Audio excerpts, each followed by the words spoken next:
Hey there, I'm Isabella, a 28-year-old marketing exec living in the suburbs of Chicago. I'm sitting in my favorite coffee shop, trying to focus on work, when my phone buzzes. It's my sister, Margaret. Ezzy, can you watch the kids tonight?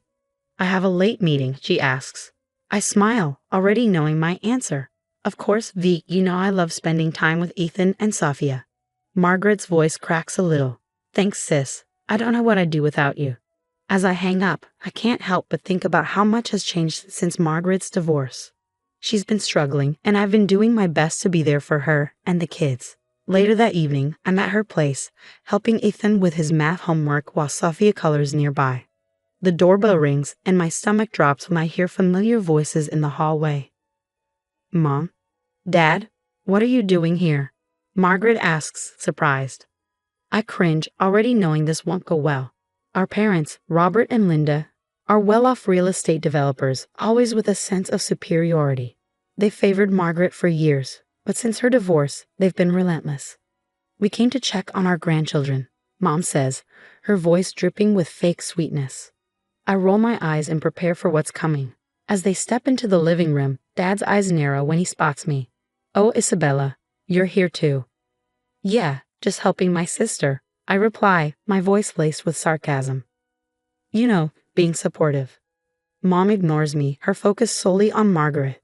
Darling, we're worried about you. This divorce, it's not good for the children. Have you thought about reconciling with Mark? Margaret's face falls. Mom, we've been through this. The divorce is final. Mark and I aren't getting back together. Dad cuts in, his voice cold. You need to think about your reputation. The family's reputation. This divorce is a disgrace. I feel my blood boiling. Are you serious? Margaret's happiness doesn't matter. The fact that Mark was awful doesn't matter. Isabella, stay out of this. Mom snaps, blaring at me. This is why you're still single. No respect for family values. I bite my tongue, thinking about Jake, the amazing guy I've been dating for 6 months. If only they knew. As the argument escalates, I notice Ethan and Sophia looking scared. I kneel down beside them. Hey kiddos, how about we go get some ice cream? Their faces light up, and we sneak out the back door, leaving the chaos behind. As we walk to the ice cream parlor, I can't help but think about my own big news and how I'm going to break it to my family. Later that night, as I'm getting ready for bed, my phone pings. It's a text from Jake. Can't wait to see you tomorrow. Love you. I smile, my hand instinctively moving to my stomach. I'm pregnant, and I'm terrified of how my family will react. But as I drift off to sleep, I promise myself and my baby that no matter what happens, we'll be just fine. The next evening, I sit at the dinner table, Jake's hand squeezing mine under the tablecloth. My parents, Robert and Linda, sit at the head of the table, looking as uptight as ever. I clear my throat. So I have some news. All eyes turn to me. Here goes nothing. Jake and I, we're having a baby. Jake beams beside me. We're so excited, he adds, giving my hand another squeeze. The silence that follows is deafening, then all hell breaks loose. What did you just say? Mom shrieks, her face turning a dangerous shade of red. Dad slams his fist on the table, making the silverware rattle. Isabella, how could you be so irresponsible? Out of wedlock. Have you no shame? I feel my cheeks burn. It's the 21st century, Dad. Jake and I love each other. We're happy about this. Mom scoffs. Happy? You've disgraced this family. What will people say? Oh, so that's what this is about. I snap. Your precious reputation. Margaret tries to step in. Mom, Dad, please, can't we just? But Dad cuts her off. Don't you start, Margaret. We're not done with you either. A chill runs down my spine. What's that supposed to mean? Mom's face twists into a smug smile. Well, since you asked, we decided to sue for custody of Ethan and Sophia. The room goes silent. Margaret's face goes pale. What? She whispers. You heard us, Dad says, his tone cold. With your demanding job and this messy divorce, you're clearly an unfit mother. We're doing what's best for the children. I can't believe what I'm hearing. Are you kidding me? Margaret is an amazing mom. You can't do this. We can and we will, Mom says flatly. Unless what? I ask, dreading the answer. Dad leans forward. Unless you fix your little mistake, we'll forget this whole pregnancy nonsense if you do the right thing. I feel like I've been slapped. Fix my mistake? You mean get rid of my baby? Are you out of your minds? Jake stands abruptly, his chair scraping against the floor. That's enough. Isabella, we're leaving. But I'm not done. I turn to Margaret. Sis, you can't let them do this. Fight them. Margaret just sits there, tears streaming down her face, saying nothing. Dad points to the door. Get out. You're no daughter of ours. Gladly, I spit back, grabbing my purse. As Jake and I head for the door, I turn back one last time. You know what? I feel sorry for you. You're so obsessed with appearances that you've forgotten what really matters. Family, love, happiness. You're the ones who should be ashamed. With that, we walk out, slamming the door behind us. Once we're in the car, the reality of what just happened crashes down on me, and I break down, sobbing uncontrollably. Jake pulls me into his arms. It's okay, Azzy. We've got each other. We've got our baby. That's all that matters. As we drive away from my childhood home, I realize he's right. This isn't the end. It's just the beginning of a new chapter, and I'm ready to fight for it.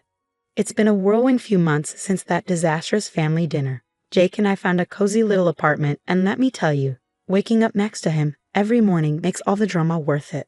Plus, this baby bump of mine is getting harder to ignore, in a good way. But it's not all sunshine and rainbows. Margaret's custody battle is in full swing, and it's really taking a toll on her. One afternoon, I stop by her place and find her surrounded by legal papers, looking like she hasn't slept in days. Hey V, how are you holding up? She looks up at me, dark circles under her eyes. I'm hanging in there, barely. I plop down next to her on the couch. Listen, I've been thinking. We need to fight fire with fire. What do you mean? She asks, confused. I take a deep breath. I hired a private investigator to look into Mom and Dad's business dealings. Margaret's eyes widen. You did what? Hear me out, I say, leaning in. The PI found some interesting stuff. Embezzlement, offshore accounts, property flipping schemes. As I fill her in on the details, Margaret's jaw drops lower with each revelation. Holy, I can't believe it, she whispers. Believe it, sis. Our dear parents aren't as squeaky clean as they pretend to be. Margaret shakes her head, still in shock. But how does this help us? I lean in closer, a plan forming in my mind. Think about it. They're trying to paint you as an unfit mother. Well, how about we show the court who the real unfit guardians are? A spark of hope flickers in Margaret's eyes. You really think we can beat them? I know we can, I say confidently. But V, you've got to be ready for a fight. No more sitting quietly while they steamroll over us. Are you with me? For a moment, she hesitates. Then, straightening her shoulders, she nods. I'm with you. For Ethan and Sophia. For all of us. We spend the next few hours plotting, our heads bent together over my laptop. As we work, I feel the baby kick, as if saying, You've got this, Mom. That night, I drift off to sleep with my mind racing with plans and possibilities. Mom and Dad think they've got all the power, but they're in for one heck of a surprise. This mama bear is ready to roar, and I got the truth on my side. Maybe, just maybe, we'll save our family in the process, not the family they wanted us to be, but the family we choose to create. Strong, supportive, and real. The day of the custody hearing arrives, and I'm a bundle of nerves. My baby bump is now impossible to hide, and Jake has been my rock through it all. As we walk into the courthouse, I spot Margaret pacing nervously. You ready for this? I ask her. She nods, determination shining in her eyes. Let's do this. For Ethan and Sophia. Inside the courtroom, the tension is thick. Mom and Dad sit there looking smug as ever. If only they knew what was coming. When it's my turn to testify, I take a deep breath and spill it all. Your Honor, I say, my voice shaking but strong. My parents aren't fit to raise a goldfish, let alone 2 children. They see kids as accessories, not human beings with needs and feelings. Mom's face turns purple with rage, but I keep going. I tell the court about the anonymous tip to the SEC about their shady business dealings. Then Margaret takes the stand, presenting evidence of how Mom and Dad tried to manipulate Ethan and Sophia, filling their heads with lies about their mother. With every word, the truth chips away at the perfect facade our parents have built. This time, we aren't backing down. The judge, thoroughly unimpressed with my parents, doesn't take long to make her decision. Custody remains with the mother, Margaret. This case is dismissed. The relief on Margaret's face is palpable, but the drama isn't over. As we leave the courtroom, two men in suits approach Mom and Dad. Robert and Linda, we're with the Securities and Exchange Commission. You're under arrest for multiple financial crimes. Watching them being led away in handcuffs, I feel nothing. No joy, no sadness, just a sense of closure. Months pass and life settles into a new rhythm. Jake and I welcome our daughter, Hope, into the world. Holding her for the first time, I make a silent promise to always put her needs first. Margaret throws herself into being the best mom she can be. Seeing her with Ethan and Sophia, laughing, playing, makes all the struggles worth it. Jake and I have a small, intimate wedding. No fancy frills, just love and our closest friends. Margaret is my maid of honor, of course. As for Mom and Dad, last I heard, they're facing years in prison. Their assets are frozen, their reputation in tatters. But honestly, I don't think about them much these days. One sunny afternoon, I'm sitting in our backyard, Hope napping in her bassinet. Jake's grading papers, and I can hear Margaret and the kids laughing as they set up for a barbecue. I think about how far we've come, the family I've created. Jake, Hope, Margaret, Ethan, and Sophia. It's not perfect, but it's real. It's built on love, support, and honesty. Penny for your thoughts, Jake says, smiling as he leans into me.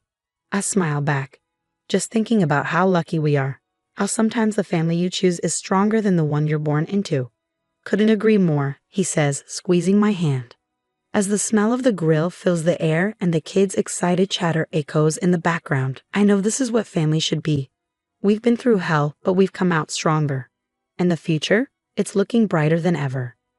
Now I have a question for you.